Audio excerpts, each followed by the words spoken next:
Көздү ачып тургун эми замандаш, аруу таңга салам айтып амандаш, ата энеге бир тууганга кут тилеп, сыртка чыгып, дүйнө менен саламдаш демекчи. Арбаңыздар, ардактуу биздин көрөрмандар, жалпыңыздарга салам айтабыз. Кайрадан Регион каналында таңкы регион өз ишин баштамакчы. Жалпыңыздарга утман таң каалап, береке, ырыскы мол, бакубат жашоо каалап, бир саат кесиптешим экөөбүз сиздерге кызмат кылабыз. Албетте бүгүн дагы өзгөчө жан дүйнөңүздөргө же болбосо ден соолугуңуздарга кам көрүү максатында мыкты дагы конокторубуз келип маегин бермекчи кесиптеш. Ооба, туура айтасыз. Сулуулук дүйнөнү сактайт демекчи. Адамдар азыр өзгөчө айымдар сулуулугуна сулуулук кошуп, көзүн, мурдун жазатуу азыр аябай өнүгүп калбадыбы кесиптешим? Ооба, сулуулук деп калдык. Кесиптеш ошо сулуулукка чейин негизи азыркы учурда жан дүйнөбүздү тазартпастан, сыртта кийип турган кийим кечелерибизди дагы таза кылыш бул башкы максатыбыз да. Сиз үйдө балаңыздын же болбосо өзүңүздүн кийимиңизди эмне кайсыл каражат менен агартып, же мындай жыт берүү үчүн кандай каражаттарды колдоносуз? Каражат деп калдык. Мен үйдө көбүнчө ошол доктор Клейнден кир жуучу каражаттарын колдоном. Кесиптеш бул жаш балдарга же болбосо чоңдор үчүн деле атайын баардык кийимдерге кете берет экен. Эң негизгиси баардык тактарды жана ошондой эле өзгөчө кир кийимдерди агартуучу, тазартуучу, кир жуучу каражат экен. Анан биздин эфирибиздин дагы башкы өнөктөшү доктор Клейн компаниясы. Баарыңыздарга сунуштайбыз, доктор Клейнди колдонуңуз. Ооба, кесиптешим, сулуулук деп калбадыкпы? Азыркы учурда ааламдашу доорунда техника өнүгүп, күндөн күнгө барган сайын сулуулукка сулуулук кошулуп, жан дүйнөбүздү дагы сулуулап, келбетибизди дагы сулуулап, айтор бир өзүбүзгө кам көрүп калбадыкпы? Ооба. Бүгүн ушул жаатында маек куруу максатында өз ишинин мыкты адиси, пластикалык хирург Кошой Абдылдаев конокто. Ассаламу алейкум. Саламатсызбы? Саламатсызбы. Кош келиңиз.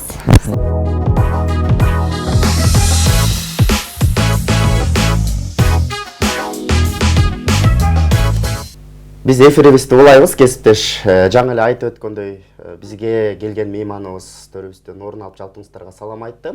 Анда ошол өзүбүздүн суроолорубузду берип баштасак, эгерде сиздерден дагы ушундай бир сулуулукка болгон көз карашыңыздар же болбосо суроолоруңуздар кызыккан болсо, анда биздин экрандагы WhatsApp номерлерге жазсаңыздар, сөзсүз түрдө биздин келген мейманыбыз сиздердин берилген суроолорго жооп бермекчи. Кесиптеш, анда маегибизди улайлы. Чалууга болбойт экрандагы телефонго, анан чалууга, жазууга гана болот да.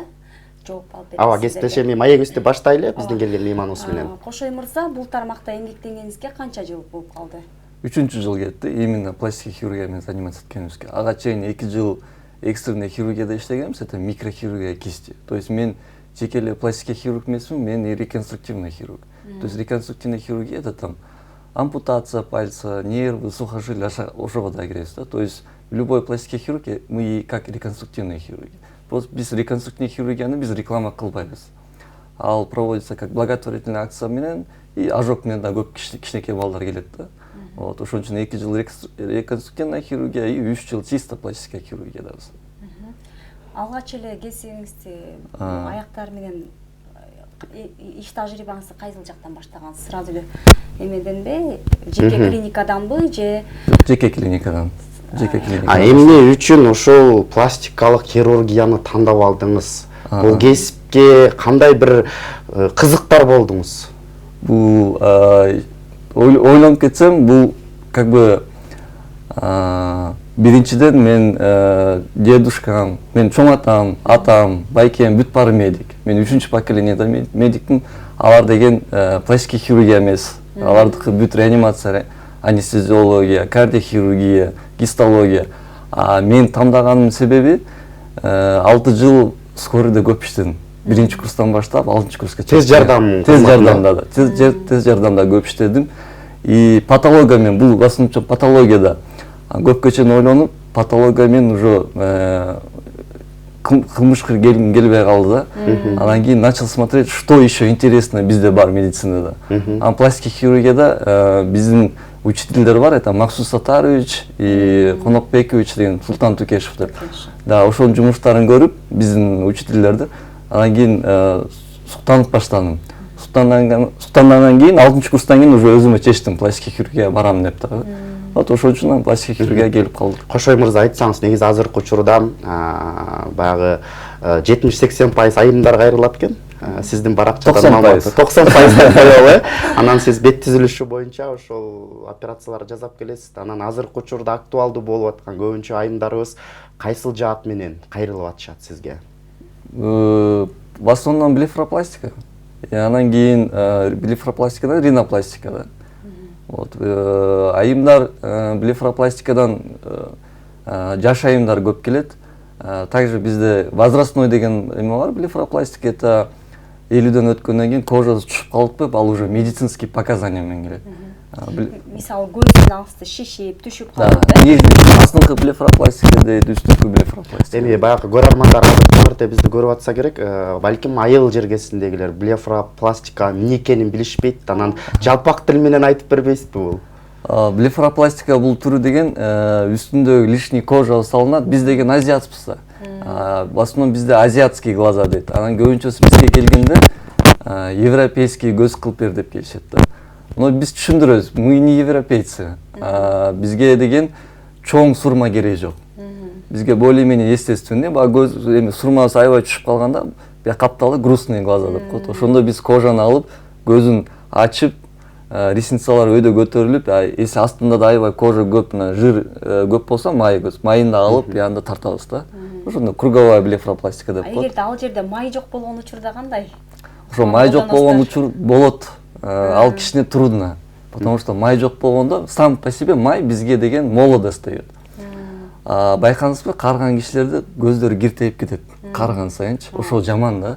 А если май болсо, көз киртейбейт, көз свежий болот да. Ошон үчүн липофилинг деген нерсе бар. Липофилинг депчи. Бул ичтен жырды алып, кичине жырды алып, анан бул көз жанына куябыз. Операция кылып аткандачы, чтобы көз свежим казалось, көз чтобы артка кирип кетпегендей болупчу. То есть анын любой жерде решение бар пластика хирургияда. Эми кийинки суроо мындай болсун. Баягы айрым учурда жашоодо деле мисалы үчүн өзүбүздүн сулуулугубузга кам көрүп, чынын айтканда, анан өзүңүз айткандай азыр медицина өнүгүп атпайбы? Анан эмне себептен кайрылып баягы сизге көбүн эсе жазатып, андан кийин анан мындай кандай десем, өзгөчө бир жакшы отзывдарды айткандар барбы? Бар. Рахмат, мен сулуу болуп калдым, өзгөчө депчи. Бар. Андай отзывдар бизде көп.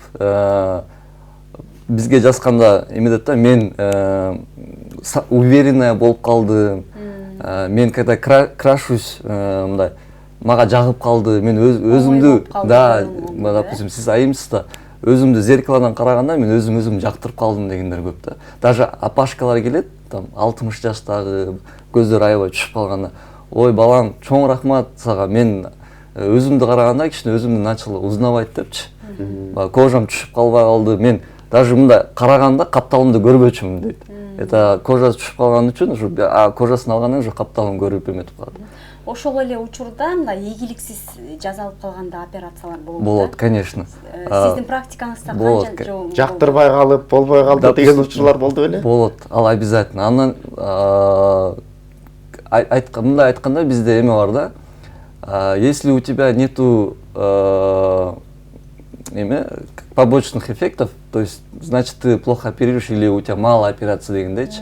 100% болсо, 100%-ның 2-3% бизде недовольный пациенттер болот всегда. Ал учурда кандай чара колдоносуздар? Переделка деп коет, повторная блефаропластика жасайбыз. Кайра келишет бизге, кайра уже мындай детально сүйлөшүп, кандай кылабыз, ошондо анан переделка кылып кайра жасап беребиз да. Бирок операцияга чейин баягы маалымат алуу үчүн обязательно, обязательно оффлайн баягы күтүлө турган операция кандай болот, болгондон кийин деген маалымат бересиздер да? Беребиз. Ошону кабыл алгандан кийин деле жактырбаган учурлар болот.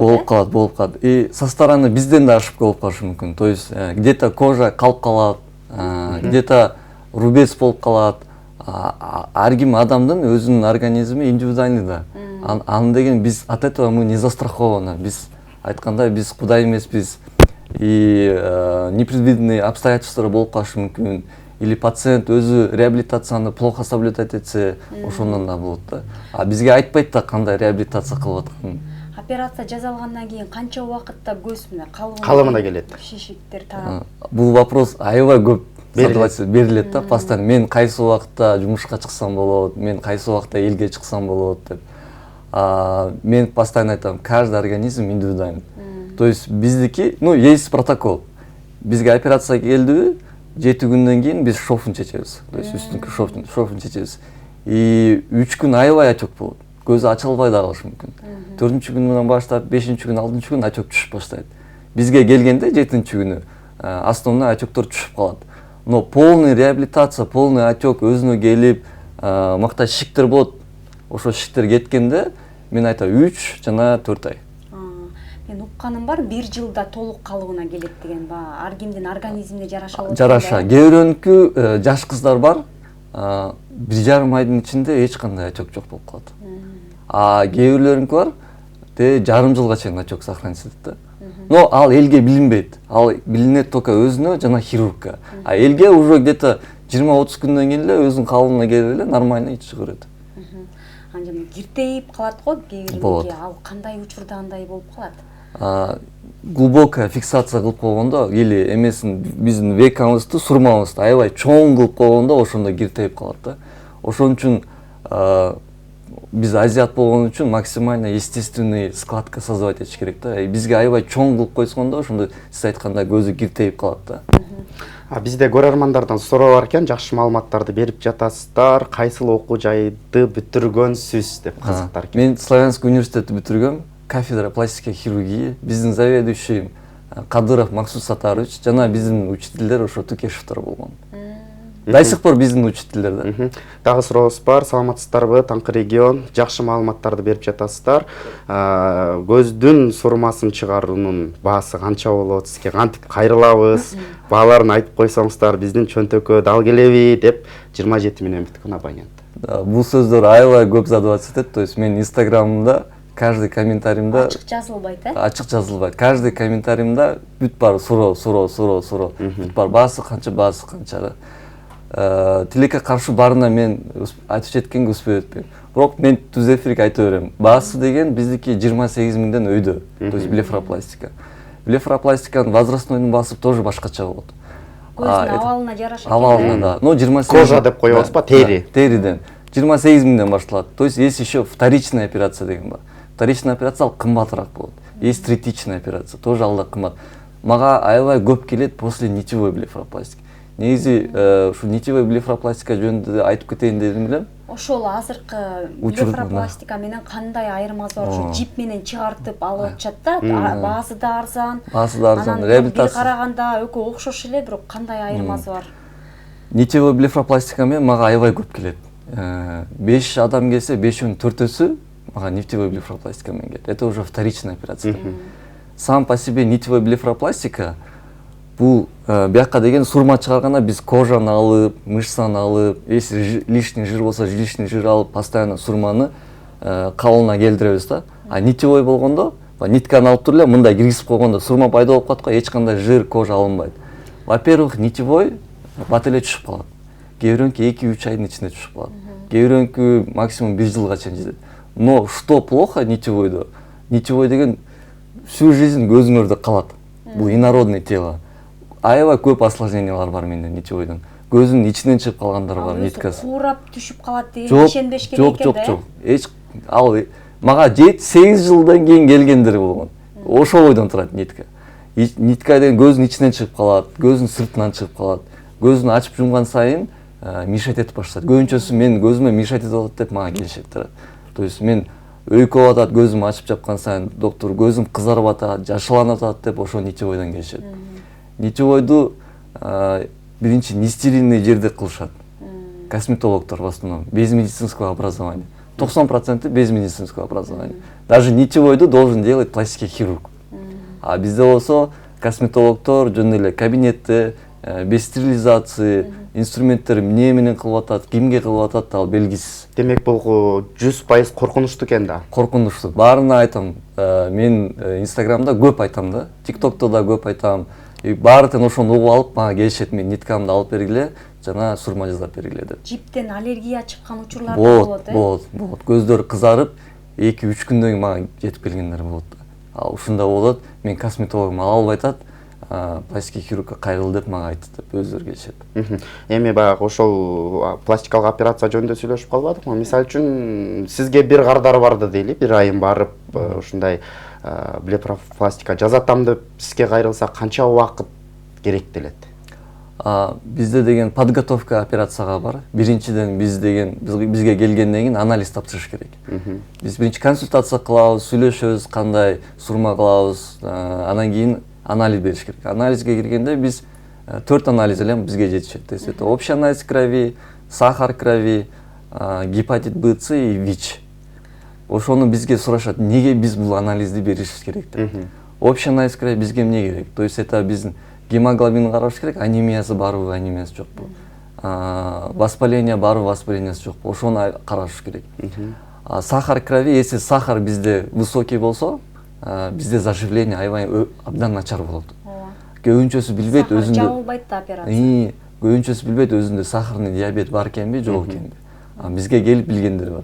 Гепатит Б, С, ВИЧ деген это бул страховка меня и страховка өздөрүн. То есть вдруг аларда положительный гепатит Б, С чыгып калса или ВИЧ чыгып калса, ал мен башка жерге жиберем да, башкактын операция кылгыла деп. Потому что мен аларды операция кылсам, мен башка пациенттеримди дагы тоже рискке алып атам да.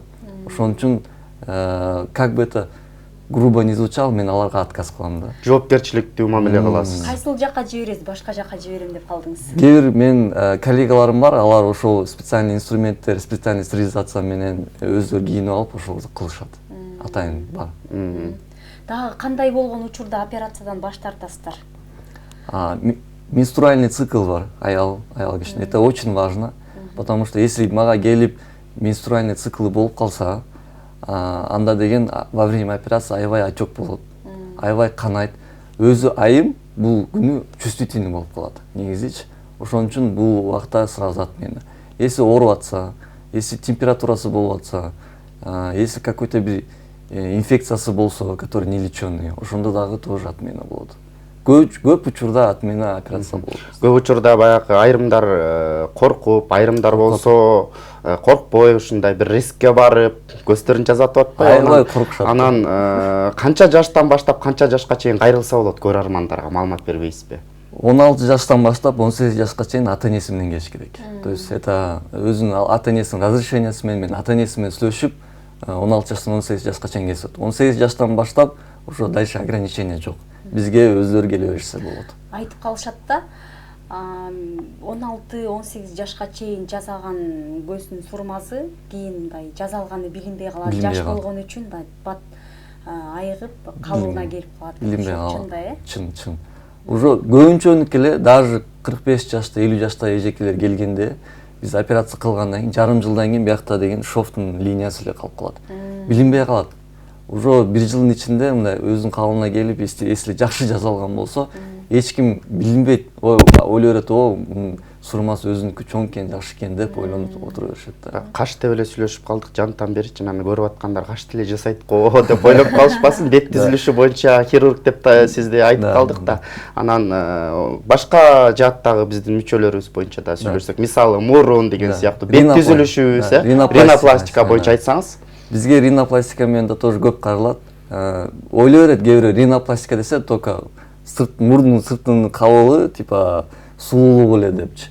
Көбүнчө бизге ринопластика келгендер мен дем алганым абдан начар деп келишет. Көбүнчөсүчү. Абдан начар болгондо постоянно башым ооруй берет. Мен ооруп калсам мурдум бүтөлүп калат. И также мен мурдум сыртында сынган деп келишет. Дем алганда бирдеме мешать этип атат деп келет. Ошон үчүн да бизде риносептопластика деген бар.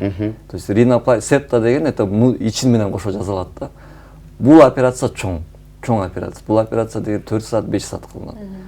Бул операция убагында биз 100%, 70%нен кемирчегин алабыз, кабыргасын. Ошо кабырганын кемирчегин алып, ошо кемирчек менен биз ичинен каркас жасайбыз мурдунчу. Типа красивый мурун кылып, кээ бирөө жаш кыздар келет, мен мурдум барби мурдун кылып бергилечи, мен мурдумду мынтип чоңойтуп бергилечи депчи. Но в пределах возможного или пределах разумного деген сөз бар биздечи. ошону айтабыз, мындай кылыш керек эми. Кээ бирөө айтат, мындай нереальный запростор кылат. Мен мурдумду мындай барбиникиндей кылып бергиле деп келет да. Кылса болот, но өзүнө кайра жакпай калат. Ал айта 100%. Негизи кылып көргөнсүз да, Кылып көргөм, конечно. Тажрыйбаңыз бар. Кылып көргөм. Жасагандан кийин өзү. Жакты, андан кийин 1 жылдан келет, чото элдин баары көрүп алып эле, сен мурдуң эмне болуп калган. Анан кайра келет да, кайра мага башкача кылып, сиз айткандай эле кылып эле жазап бериңизчи деп ушинтип келишет да. Экинчи ирет жасаганда уже сложно. Бетте начар өзгөчөлүк болуп калышы мүмкүн. Конечно. Экинчи иретте жасалганда осложнение көп болот. Что блефаропластика, любой операцияда экинчи ирет жасалганда ичиндеги анатомия бузулат. Если биринчи ирет жасаганда биз билебиз анатомиясын.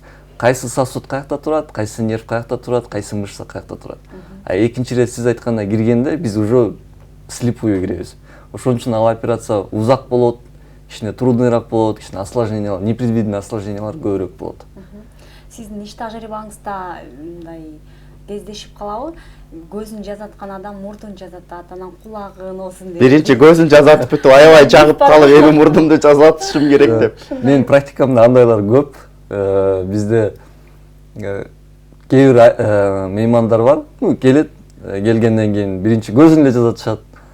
Мен доктор кайра келип, мен ушинтип ойлонуп отурам, мен өзүм күскүдөн карап, ушу мурдум кылсамбы деп. Мен хорошо кылып берейин дейт. Эсимде эски чүт показания. Мурдун кылгандан кийин бизде деген мамопластика деген бар.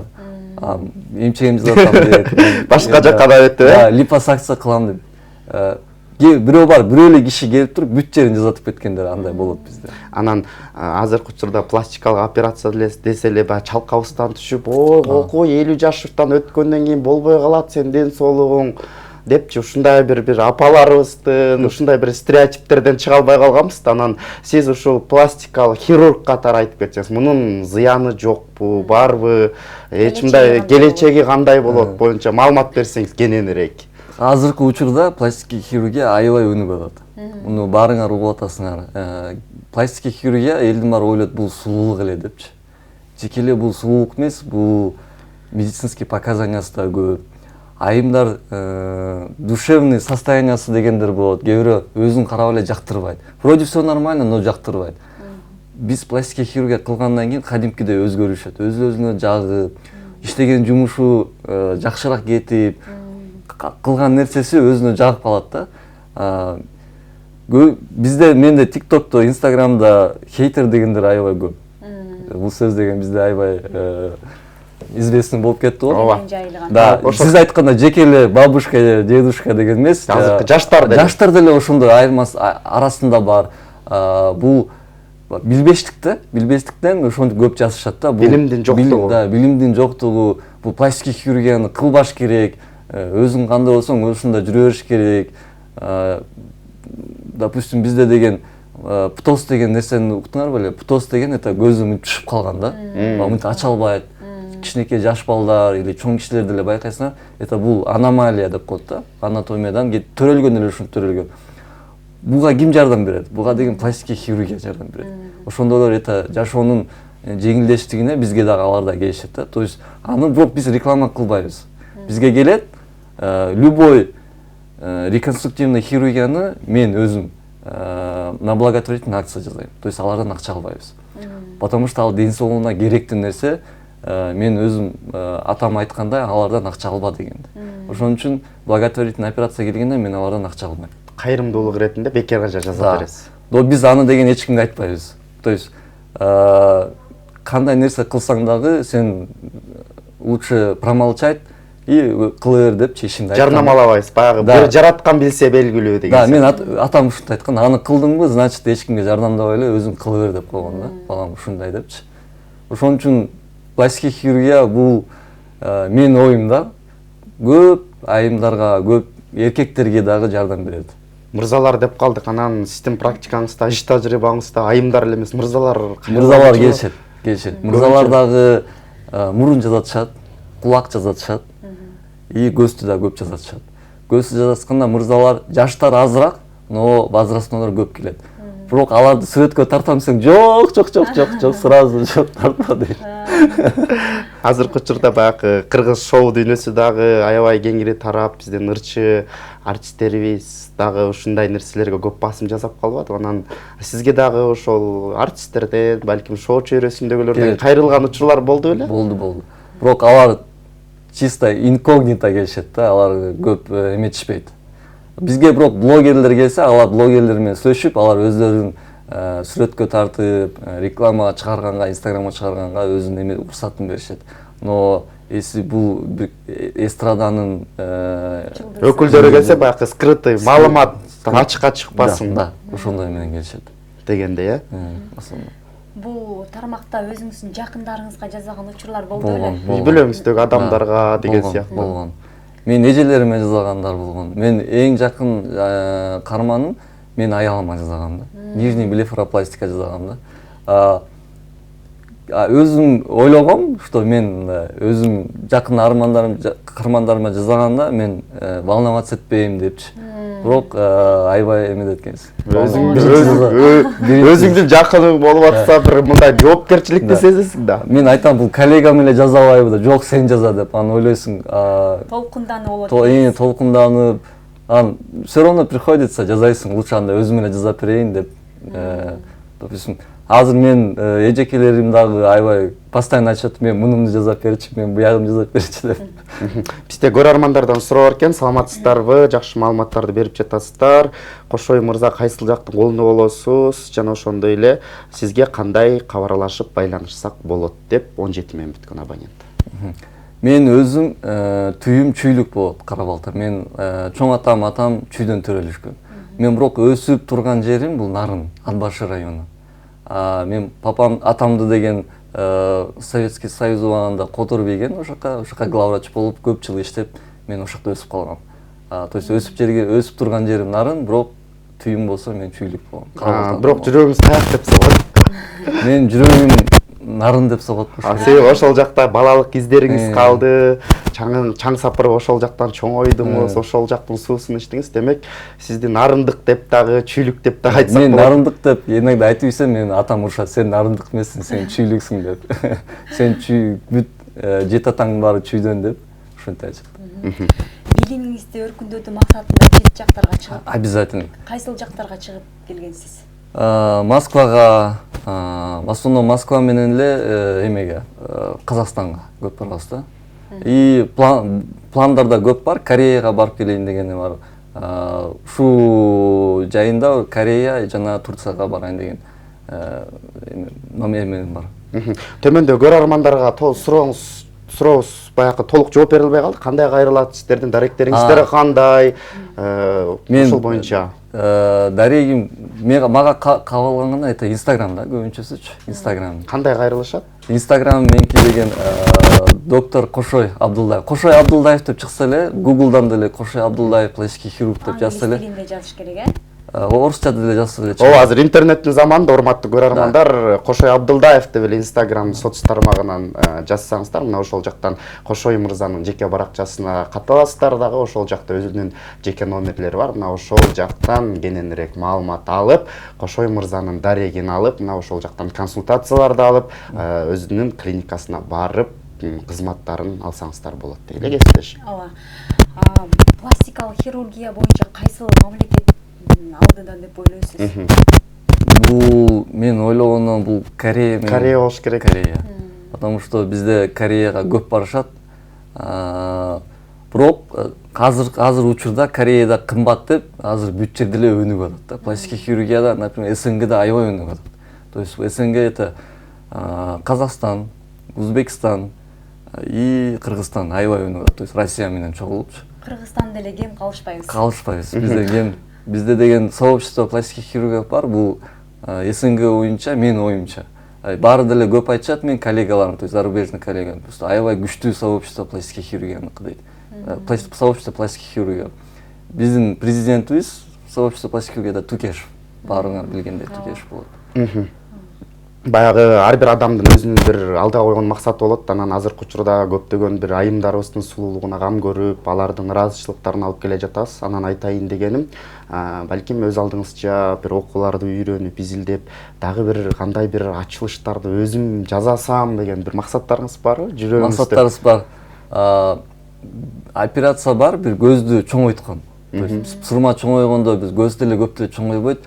Анан астынан му жеринен кесип, мынтип көздү чоңойткон бар. Типа анимешные глаза дегенчи, жаш кыздарга.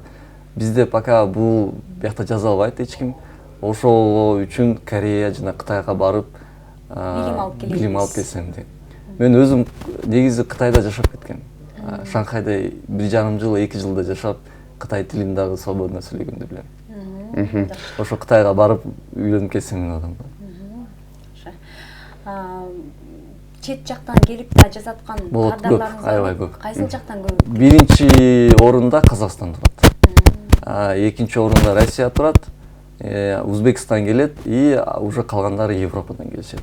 Бизге арзан деп келишет и типа работаңар жакшы деп.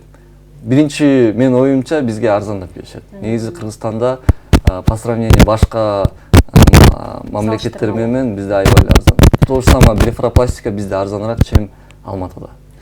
Бирок мен угуп калгам да, чет жактан келген кардарлардын акчасы бөлөк, Кыргызстандыкы бөлөк болот. деп. Алардыкы канча сом жашырып болбосо? Алардыкы кичине бир 100-200 долларга, если көз болсо кичине кымбатыраак болот. Ошондой эле бул жакта биздин көрөрмандарыбыз да сурап экен. Саламатсыздарбы, Таңкы регион каналы. Байке, ишиңизге ийгилик каалайм. Ар дайым эле сулуулукка кам көрүп жүрө бериңиз. Бааларын дагы айттыңыз, сизге терең ыраазычылык билдиребиз деп 95 миңден бүткөн абонент. Калып эле айтты да. Чоң рахмат. Ошондой эле сурообуз бар. Балдар деле кайрылсак болобу? Мен көзүмдү жазатайын деген, бирок досторума айтсам, туура эмес кабыл алып атышат. Сиз врач катары мына ушул боюнча маалымат берсеңиз деп 78 миң бүткөн абонент. Бизге жаш балдар ушу келет мага, көбүнчөсү эле переживать этпейт, кандай болот көзүм. Переживать эткенде мен досторум эмне деп сүйлөйт деп ошонусун переживать этишет. Бул өзүңөр чечишиңер керек. Мен айтканда, если силер операция кылгандан кийин эч кимди укпай, өзүңөрдүн душевный состоянияңа карап эле, коркпой эле кылсаңар болот. Бизде деген көп балдар бар, көздөрү аябай кичирейип кеткен да. Жаш эле балдар, мен куракты 25-30 жаштагы балдар келет, но уялышат. Но өзүнүн күскүдөн карап, көзүн тартып, ойлойт, мен көзүм оңдо болсо жакшы болмок депчи. Аябай түшүп калгандар болот. Ошо түшүп калгандарды кылып, коркпой эле, уялбай эле келсеңер болот. Допустим, кылып беребиз. Мужская блефаропластика кичине отличиясы бар от женский.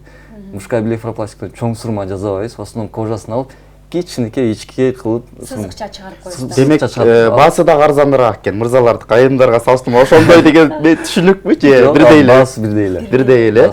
Анан клиникаңыз боюнча да сүйлөшө кетели. Канча адам иштейсиздер, канча кызматкер эмгектенесиздер? Мен азыр башка клиникада иштейм и бул 2 жуманын ичинде жаңы клиника ачылып атат. Мен бир тууган байкем экөөбүз ачып атабыз. Бул жаңы клиника, ошол клиниканын руководители болдум. Ал клиниканын аты DM клиника. Дагы бир суроом бар, баягы устаттан шакирт өтүптүр деген кыргызда жакшы сөз бар. Ушул жаатта бир өзүңүздүн даярдап аткан студенттериңизчи, бир үйрөнөм деген балдар, айымдар барбы? Даярдап атасызбы? Обязательно. Мага ассистенция кылган мен коллегаларым бар. Мен ординаторлор бар. Алар мага ассистенция кылып, жана үйрөнүшөт. Алар үйрөнгөндө алар менен чогуу кирип, мен аларга ассистенция кылып, үйрөткөн жармандар постоянно бар. Круговая подтяжка канча жаштан кылса болот деп СМС жазыптыр. Круговая подтяжканын өзүнүн негизи возрастной ограничениясы бар. Көбүнчө жаштар келип алат. 35 жашта эле келип мага круговой подтяжка кылып беребиз депчи. Канча жаштан жогору жазатыш керек аны? Мен өзүм оюмдан 45 жаштан өйдөрөөк келгенде ошондо кичине показания болот да, беттер түшүп калат, бириле түшүп калат. Ошондо круговая подтяжка лица кылса болот, мен оюмча. Ошол мен угуп калам да, бетке тарттырып жасагандан кийин бир калыпта жүрүш керек. Эгерде толуп салмак кошкон учурда бетте туура эмес, өзгөчөлүк туура эмес эле кожа кайра түшүп башташы мүмкүн. Андай болбаш үчүн салмакты бир калыпта сактап жүрүш керек, көбүнчө пациенттерге биз ошол жөнүндө айтабыз, насчет салмак жөнүндөчү. Биз операция кылгандан кийин көбүнчө өзүн аябай ценить этип башташат. Көбүнчө спортко барып, здоровое питание, здоровый образ жизниге кирип кетишет. Потому что өзүлөр келгенде биз айтабыз да, силер өзүңөргө здоровый питание кылышыңар керек, здоровый образ жизни кылышыңар керек, там залга барышыңар керек дегенде ошону угуп операция кылды да. Бул подтяжка лица аябай кымбат операция. Бул 300 000 сомдон өйдө операция. Реабилитациясы да кыйын. Ошону билип туруп көбүнчөсү андай өзүн өзгөртүшөт да, жашаганын өзгөртүшөт. Чоң рахмат дейли Кошой мырза. Баягы таң эрте келип, маек куруп, өзгөчө бир маалыматтарды бердиңиз. Биз дагы билбеген бир сулуулук жөнүндө кененирээк сырларды алдык. Көрөрмандарга да бир пайдалуу, жакшы бир эфир болду го деп ойлойм. Анан жалпы көрөрмандарыңызга бир салам айтып, кайрылуу жасап кетсеңиз болот. Так, силерге чоң рахмат. Пластика хирургиядан коркпой эле, өзүңөргө если бизге келем десеңер, коркпой эле бизге кайрыла бериңиздер. Ооба, ишенбестик болсо, Кошой мырзага келип кайрылсаңыздар клиникасынан, сиздерге бир ишенимдүү сонун өзгөчө бир маалыматтарды айтып, сулуулугуңуздарга кам көрөт дейли. Кесиптеш, бүгүн Алмагүл айым жана мен Адилет Амангулов кызмат кылдык. Ар дайым сулуулук дүйнөнү сактайт демекчи, сулуулукка кам көрүңүздөр, өзүңүздөрдү сүйүңүздөр, өзүңүздөрдү бир жаркырата жашаганды үйрөнүңүздөр деген жакшы тилектер менен бүгүнкү эфирибизди жыйынтыктайбыз. Кайрадан эфир аркылуу жолугушканча аман туруңуздар.